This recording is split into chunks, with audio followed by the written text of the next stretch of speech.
Alô, alunos, vamos para a nossa terceira aula sobre oceanos, termodinâmica e cinética química. Na aula passada falamos sobre a estrutura dos oceanos, isomeria cis-trans, a nomenclatura do sistema EZ e também a interconversão cis-trans na visão, aplicando para o nosso dia a dia. Vamos revisar. Então, vimos a estrutura dos oceanos. É importante que todos os grupos estão a mais ou menos 120 graus em relação ao outro, mas a ligação π está acima e abaixo do plano em que esses grupos estão. Pensando em isômero cis, né, é necessária energia para transformá-lo em isômero trans, tá? E aí, nesse caso, essa energia não é interessante sinteticamente falando, porque é necessária uma temperatura muito alta ou até luz, mas é uma reação com baixo rendimento feito em laboratórios, tá? E não se fala isomeria cis-trans quando no carbono sp2 tem grupos iguais ligados, tá? Aí, então, o isômero cis tende a ter um momento dipolar diferente de zero e ter a ponto de ebulição mais alto em relação ao isômero trans. Além da interconversão cis-trans trazendo para o dia a dia, lembrando que daí a luz é que faz esse trabalho, tá? E aí, então, por conta dessa transformação de isômero cis e trans, é que você tem a visão, tá? E essa isomeria cis-trans passa da rodopsina para transrodopsina. E depois, num trabalho, vamos dizer assim, bastante engenhoso e elegante, sinteticamente falando, planejado, que o trans volta para si, senão nós ficaríamos cegos. E aí, como a definição de isômero cis-trans exige que haja hidrogênio nos dois carbonos sp2, cis e trans não se aplica para esse tipo de estrutura, em que tem só o hidrogênio num dos carbonos sp2 ou nenhum. Aí então entra o sistema EZ. E aí o sistema EZ, Z junto, né, ou zusammen, né, ou nosso junto, e aí então os grupos são do mesmo lado, e o E entgegen, no junto, lados opostos. E aí então vamos a partir dos grupos de alta prioridade, do mesmo lado isômero Z, lados opostos isômero E, com algumas regrinhas, tá, para poder definir esses grupos de alta prioridade. Comparamos os átomos ligados imediatamente ao carbono sp2, e aí o que tiver maior número atômico tem maior prioridade. Regra 1. Regra 2, tá, é se esses átomos ligados diretamente ao carbono sp2 tiverem o mesmo número atômico, aí a gente vai desatar o nó, tá? E aí então comparar três átomos, tá? Três átomos, e pegar o de maior número atômico e comparar com os outros três átomos do outro carbono ligado. O que tiver maior número atômico passa a ser um grupo de maior prioridade. Uma terceira regra é quando tiver duplas ligações. E aí, então, nesse caso, para fazer desatar o nó, eu tenho que lembrar que uma ligação simples conta como uma ligação como um carbono. E a ligação π conta como um segundo carbono. Daí eu vou ter os três átomos para desatar o nó, eu pego de maior número atômico e comparo com os outros, com os outros três átomos, pegando o seu de maior número atômico, e aí sim, para poder ter o grupo de maior prioridade. E a regra 4 é quando tiver isótopos, aí o que tiver maior número de massa, esse vai ter a prioridade, por exemplo, hidrogênio e deutério. Tá? Exercícios foram passados, e aí então paramos por aqui. Hoje nós vamos falar agora como os oceanos reagem, então já vamos entrar na parte reacional da química orgânica, tá? Aprofundando mais o nosso estudo da química orgânica. Há certas curvas que são importantíssimas para poder entender a parte mecanística da reação e alguns cuidados na utilização da seta curva. Então, por exemplo, o eteno. Tá? O eteno, que é o oceano mais simples, ele reage com o brometo de hidrogênio ou ácido bromídrico. E aí o que nós temos? A quebra da ligação π, tá? E a adição do bromo e do hidrogênio nos carbonos dessa ligação, que faziam essa ligação π. Tá? Então, isso acontece em moléculas simples e acontece em moléculas complexas. Por exemplo, o colesterol. Lembra que eu comentei com vocês que nomenclatura usual serve para estruturas simples ou complexas. Tá? As intermediárias a gente acaba utilizando mais a nomenclatura sistemática. Mas aqui, por exemplo, o colesterol, ele tem uma dupla, como o eteno tem uma dupla, que é o alceno mais simples. Então, se eu reagir com brometo de hidrogênio, ácido bromídrico, vai acontecer a mesma coisa. O hidrogênio vai se adicionar num dos carbonos e o bromo vai se adicionar no outro carbono. Então, ou seja, o que a gente aprende aqui na orgânica, em termos de reações, ele se aplica para o dia a dia, se aplica para moléculas complexas no meio biológico. Então, tá, para entender melhor a bioquímica do corpo humano. Tá? Para reduzir, então, a necessidade de memorização, é importante a gente entender, tá, como o grupo funcional ele reage. Tá? Então, por exemplo, agora nós vamos trabalhar com os alcenos, depois vamos trabalhar com alcinos, depois vamos trabalhar com dienos, depois vamos trabalhar com aleto de alquilo e assim por diante. Então, a compreensão é o melhor, tá, caminho. Tá? Então, principalmente porque a química orgânica está relacionada com interação entre átomos ou moléculas que são ricos em elétrons e átomos e moléculas que são deficientes em elétrons. Então, centros ricos em elétrons interagem com centros deficientes em elétrons. Tá? Então, a força de atração é que fazem que as reações químicas aconteçam. Tá? Então, átomos ricos em elétrons são atraídos por átomos deficientes em elétrons. Cada vez aqui que a gente estudar um novo grupo funcional, então relembre que as ações podem ser explicadas por regras muito simples. Tá? Como um professor meu dizia, que a química embaraça pela simplicidade. É dessa simplicidade que a gente vai falar. Então, para entender ali como o grupo reage, você tem que reconhecer, isso é importante, os átomos e moléculas que são ricos em elétrons e os átomos e moléculas que são deficientes em elétrons. A gente já está estudando para isso. Tá? Então, como um átomo ou molécula é eletrodeficiente ou deficiente em elétrons? E ele é chamado de eletrófilo. Filo, amigo. Elétron. Então, amigo do elétron. Tá? Ele deseja elétrons. Então, um eletrófilo pode ter, né, um átomo que pode aceitar um par de elétrons. Tá? Ele pode ter um elétronzinho emparelhado, por exemplo, é um radical, que precisa completar o seu octeto. Vamos lá, então, conhecer aqui os eletrófilos. Então, o eletrófilo ele procura por elétrons, ele é amigo do elétron. Ele não é.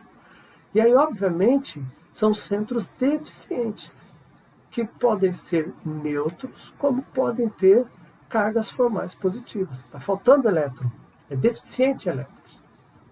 Tá? E precisa de elétrons para se estabilizar. Então, nesse caso aqui, eles aceitam um par de elétrons. Um próton aceita um par de elétrons. Aqui, um carbocátion também aceita. Esse carbocátion está colocado assim, mas esse é um carbocátion, na verdade, ele é muito instável, vocês vão ver mais à frente. Mas vale a representação por enquanto. E aqui o boro, se vocês lembrarem, o boro está lá na família 13. Ele tem 3 elétrons na última camada. Quando ele emparelha aqui com 3 hidrogênios, ele passa a ter 6 elétrons. O octeto dele está incompleto, ele é deficiente em elétrons. Então, para completar o seu octeto, ele precisa de mais um par de elétrons. Tá? E a situação em que o elétron está desemparelhado é o caso do radical. Aqui, por exemplo, esse radical bromo, tá? Ele tem 3 pares emparelhados e um par desemparelhado.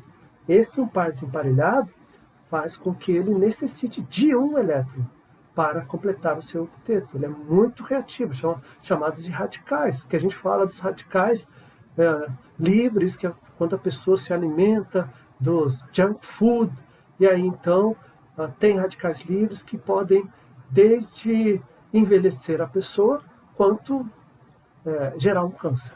Tá? São esses radicais. Ele é muito reativo, necessita de elétrons. E ele é um eletrófilo. Então, o radical é eletrófilo. Um átomo deficiente em elétrons, o octeto completo é um eletrófilo. E um grupo, tá? Ou átomo que seja deficiente em elétrons também é um eletrófilo. Agora, se o átomo ou molécula for rico em elétrons, aí ele é chamado de nucleófilo. Nucleófilo, filo, tá? Amigo do núcleo. E o núcleo tem que carga no átomo positiva. Então, ele é ávido por cargas positivas, porque ele é rico em elétrons. Os opostos se atraem aqui. Então, ó, o nucleófilo tem um par de elétrons que pode ser compartilhado. Então, ele tem elétrons sobrando, par de elétrons não ligantes, tá? Ou pode ser ligante também, tá? Se for π. Aí então, ó, eles podem ser neutros e pode possuir carga negativa. Então, aqui exemplos de nucleófilos, tá? Que possuem o par de elétrons. Aqui, ó, por exemplo, o íon hidróxido, o íon cloreto. Agora, ó, a amina tem um par de elétrons não ligantes, tá? E a água tem 2 pares de elétrons não ligantes. Então, aqui um exemplo, tá, de nucleófilo. O nucleófilo tem que ter um par de elétrons disponível para reagir. Tá? E o nucleófilo reage com o eletrófilo. O inverso não é verdadeiro. Tá? Nucleófilos reagem com eletrófilos. O inverso não é verdadeiro, em termos mecânicos. Tá claro? Mas se o nucleófilo reage com o eletrófilo, como é que o eletrófilo não reage com o nucleófilo? Não. Estou falando em termos mecânicos. Já já a gente vai começar a falar como é que eu demonstro isso graficamente. E quando vamos demonstrar graficamente pelas setas curvas, sempre a seta vai indicar do centro de maior, vamos dizer assim, concentração, o centro mais rico em elétrons para o centro deficiente em elétrons. Então, a seta parte do nucleófilo para o eletrófilo. Tá? Então, ó, devido ao eletrófilo ele aceitar um par de elétrons, ele pode ser, às vezes, chamado de ácido de Lewis. Lembram os ácidos que a gente estava estudando? Tá?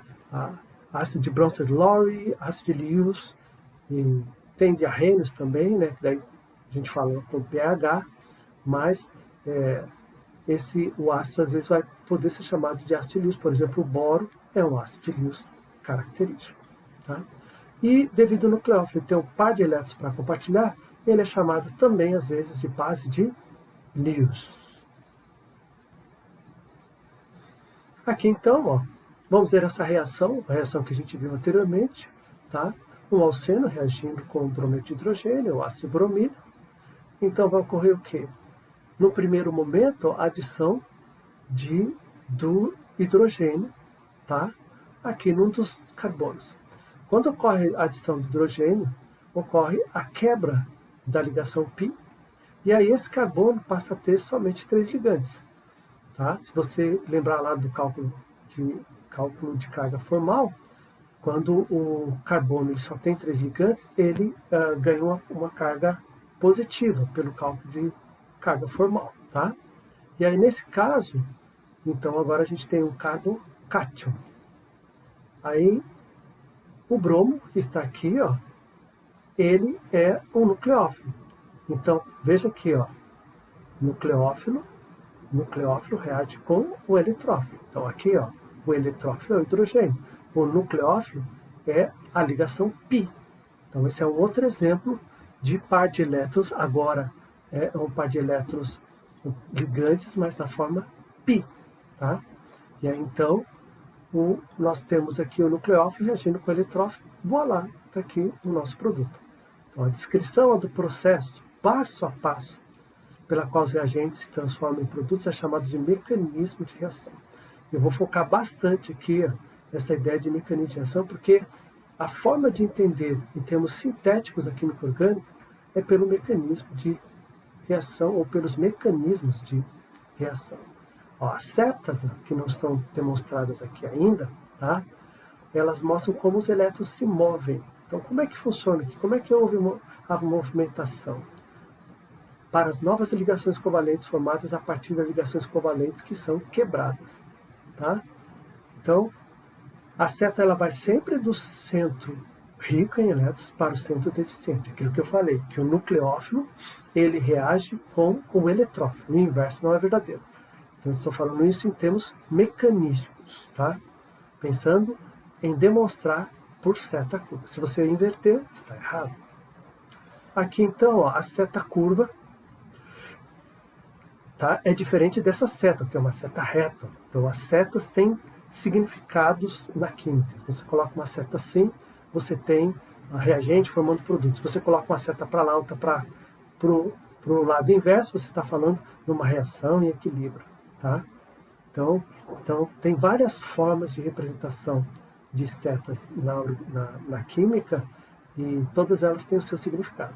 E nesse caso aqui, a seta é curva, não pode ser reta. E se é uma seta, tá? Ela indica o movimento de 2 elétrons. E se eu precisar indicar o movimento de um elétron, por exemplo, radical, aí eu utilizo uma semisseta. Então também tem que fazer essa diferença. Se eu estou movimentando um par de elétrons, seta. Se eu estou movimentando um elétron só, uma semisseta. Então, vamos ver aquela reação indicada pelo seu mecanismo agora. O que acontece aqui? Ó? O par de elétrons aqui, então o nucleófilo aqui, ó, uma área de alta densidade eletrônica, uma região de alta densidade eletrônica, que eu mostrei inclusive o mapa de potencial onde estava vermelho. Tá? Então essa região ela é rica em elétrons. E especificamente os elétrons π que fazem esse movimento. Então, o par de elétrons π, tá, captura o próton, que é o nosso eletrófilo, lembra? Nucleófilo reage com o eletrófilo, captura o próton. Aqui, ó, como é que eu sei isso? Aí tem que lembrar do dipolo, tá? Há um dipolo, que o bromo ele é mais eletronegativo que o hidrogênio. Então, no caso do hidrogênio, tem uma carga parcial positiva, enquanto os pares de elétrons estão mais próximos do bromo, que tem uma carga parcial negativa. Por isso que o ataque ocorre no hidrogênio e não no bromo. E aí é nucleófilo reagindo com eletrófilo. Tá? E aí, então, captura o próton e o par de elétrons, tá? Ele só captura o próton, sem o par de elétrons. O par de elétrons da ligação hidrogênio e bromo, ele fica com o bromo. E aí a gente tem, tá? Vamos dizer assim, aqui o carbono vizinho ali ao que entrou o hidrogênio, ele fica deficiente em elétrons. 3 ligações, então nós temos um carbocátion. Tá? E o bromo, como um par ligante, passou a ser par não ligante, ele ganha uma carga negativa. Ok? Tá? Cálculo de carga formal. Bom? E aí então nós temos o brometo. Essa primeira parte aqui é chamada de primeira etapa. Reagente formando produto. Agora, nós vamos para uma segunda etapa. Esse aqui vai ser o reagente da segunda etapa. E o que formar daqui vai ser o produto da segunda etapa. E aí, então, agora de novo, o nucleófilo reage com eletrófilo. Tá? Aqui, ó, demonstrando. Só repetir aqui, tá bom? Então, o par de elétrons não ligantes do bromo, ou seja, uma região rica em elétrons, a carga negativa, já deixa isso claro, vai para uma região deficiente em elétrons, que é o carbocátion. É o nucleófilo reagindo com o eletrófilo. Lembra, o inverso está errado. Então, e aí então nós vamos ter o quê? Um par de elétrons não ligantes passando a ser ligante. E aí a ligação carbono-bromo está feita. E essa é a segunda etapa da reação. Poderia ter feito direto para cá. Então, acabei repetindo, tá? para ter mais espaço. E aí, então, essa é a segunda etapa. Então, esse aqui é o reagente da segunda etapa, esse aqui é o produto. A reação geral envolve a adição de 1 mol do HBr, que é o ácido bromídrico, tá? E 1 mol de um alceno. Portanto, ela é chamada de uma reação de adição. Nesse caso, uma adição ela é caracterizada quando dois produtos são mais formando um. Então, uma adição, tá? Beleza. Agora, devido à primeira etapa, aqui na primeira etapa, reagente, produto da primeira etapa. Na primeira etapa, tá? Envolver a adição de um eletrófilo primeiro. Então, primeiro entra um eletrófilo, depois entra um nucleófilo. Então, a primeira etapa entrou um eletrófilo. Ao alceno, que é o H+, o próton, a reação ela é mais precisamente chamada de reação de adição eletrofílica. Então, é uma reação de adição, tendo em vista que na primeira etapa houve adição de um eletrófilo, então é uma reação de adição eletrofílica. Nós vamos trabalhar, tá, na orgânica 1 só em relação à reação de adição eletrofílica. Então, reação de adição eletrofílica são reações características do alcenos e de compostos insaturados. Tá? Exercício proposto: quais dos seguintes compostos são eletrófilos ou nucleófilos? Então, dê uma olhada ali o que é um eletrófilo, o que é um nucleófilo e indique cada um qual é o nucleófilo, qual é o eletrófilo. Alguns cuidados na utilização da seta curva. Tenha certeza que as setas são desenhadas na direção do fluxo de elétrons, nunca contra o fluxo de elétrons. O que é o fluxo de elétrons? Vai de uma região de alta densidade eletrônica para uma região de baixa densidade eletrônica. Uma região rica em elétrons para uma região deficiente em elétrons do átomo ou molécula. Tá? Então tá aqui, isso significa que as setas serão desenhadas sempre saindo de uma carga negativa, tá? Ou rica em elétrons, e chegando a uma carga positiva. Por exemplo, aqui, ó, eu estou indicando que esse par de elétrons está vindo para cá, tá? Saindo de uma carga negativa ou de uma região rica em elétrons, tá? E aí, então, o bromo sai na forma de brometo. E aí forma, tá? Forma aqui essa cetona e o íon brometo. Esse é a direção do fluxo de elétrons. Outro exemplo aqui, ó. Claro que esse hidrogênio não vai sair sozinho, vou precisar de uma base para retirar ele, tá? Então, mas tendo uma base para retirar esse hidrogênio, daí ele vai sair na forma de próton, tá? E aí então esse par de elétrons fica com o oxigênio, tá? Fica com o oxigênio. E aí então você vai ter aqui hidrogênio ligado à base. Então, o fluxo está indo de para uma região. Então ele está indo, aqui está saindo de uma região de alta densidade eletrônica, tá? E esse aqui está indo para uma região de baixa densidade eletrônica. Mas esse é o fluxo, direção do fluxo, tá? Direção do fluxo de elétrons é esse aqui. Sai, tá? De uma carga negativa ou uma região de alta densidade eletrônica e chega a uma carga positiva ou uma região deficiente em elétrons. Bom, aqui, por exemplo, ó, você poderia indicar, não, esse par de elétrons vem aqui e forma a dupla. Está incorreto, porque está indo contra a direção do fluxo de elétrons. Tá? Ou poderia fazer aqui, ó, tá?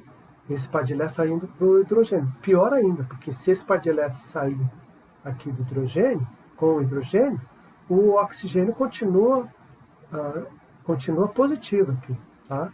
Então, aí tá errado, tá? Tá mais errado ainda. E aqui também está errado, porque aí teria uma dupla, o oxigênio teria 10 elétrons, ou seja, extrapolaria o octeto, tá? Então tome cuidado nesse sentido. Ó, as setas curvas são utilizadas para indicar o movimento de elétrons. Nunca use para indicar o movimento de átomo. Tá? Então aqui o correto, uma base vem aqui para capturar esse próton, o par de elétrons vem para o oxigênio que está com deficiente de elétrons e voilá, formou a acetona, tá? Alguém pode pensar assim, não, mas o hidrogênio vai sair mesmo, eu pego aqui a seta curva e faço como se ela fosse um laço, arrancava aqui e aí o par de elétrons já fica com oxigênio. Não. Sempre a seta curva indica movimento de elétrons, ela parte de elétrons e chega em átomo, tá? Mas nunca parte de átomo. Então, o movimento é de elétrons. A seta curva começa na fonte de elétrons, não em um átomo. Então, aqui, por exemplo, ó, esse é o correto. Tá? Elétrons π captura o próton, o par de elétrons sai com o bromo na forma, e o bromo, nós vamos ter o brometo. E aí gera um carbocático, porque o carbono está fazendo só 3 ligações. Você poderia pensar, tá, mas já que o hidrogênio ele entrou nesse carbono, por que eu não indico o carbono já capturando? Porque não é o carbono que captura o hidrogênio. Entende? É o par de elétrons π. Esse par de elétrons ele rompeu, tá? E formou um par de elétrons ligantes sigma com esse hidrogênio. Então, incorretíssimo.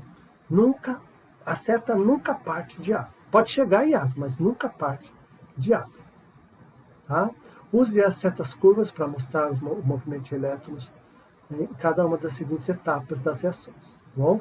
Aqui você vai ter que tomar um certo cuidado, porque precisa usar aí, tá? Quando precisar colocar o par de elétrons de Lewis aqui, ó, a estrutura de Lewis, tá? Aqui você não vai precisar, aqui tá beleza também, não tem problema, aqui também tá sossegado, já colocaram um par de elétrons, tá?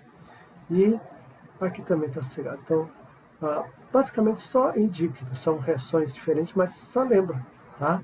Dá uma olhadinha no produto, e aí você vai entender qual elétron que está envolvido, indica a seta curva, ela tem que sempre partir ou de elétrons ligantes ou de par de elétrons não ligantes, é onde acontece a maioria das vezes. Tá? Nossa bibliografia, Paula Brus, tá? Volume 1. Tika Steri, obrigado pela atenção. Em turco, Solidiu Glória.